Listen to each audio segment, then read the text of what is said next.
Let dainty wits cry on the sisters nine, that bravely masked their fancies may be told.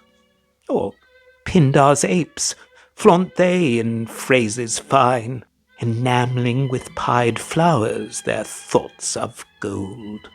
Or else let them in statelier glory shine, ennobling new-found tropes with problems old, or with strange similes enrich each line of herbs or beasts which Indy or Afrique hold. For me, in sooth, no muse but one I know, phrases and problems from my reach do grow, and strange things cost too dear for my poor sprites. How then, even thus. In Stella's face I read what love and beauty be.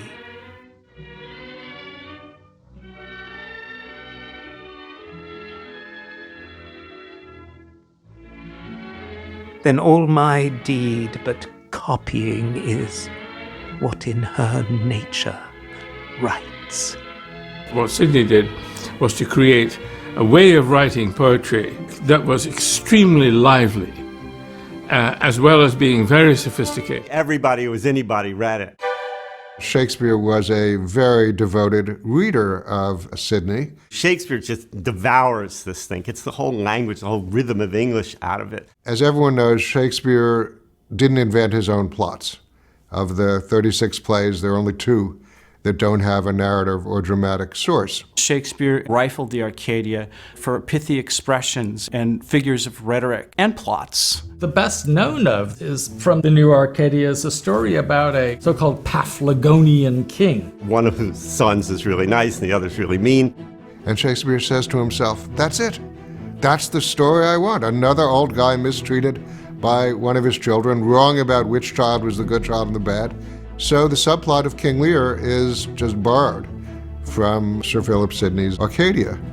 The almost combat between Viola and Andrew Aguecheek in Twelfth Night is based on the combat of cowards, Clinias and the cowardly Demetus in the Countess of Pembroke's Arcadia in Book 3. Shakespeare's comedies, which are certainly among his greatest achievements, and wrote more comedies than any other kind of play. I think his romantic comedies would not exist if the Arcadia didn't exist.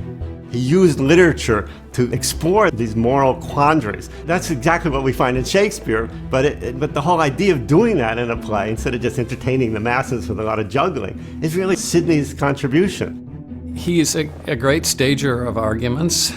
There are so many set pieces in Arcadia where you have 2 characters arguing with one another. When we talk about what Shakespeare gets from Sidney, I sometimes think of that as being one of the gifts.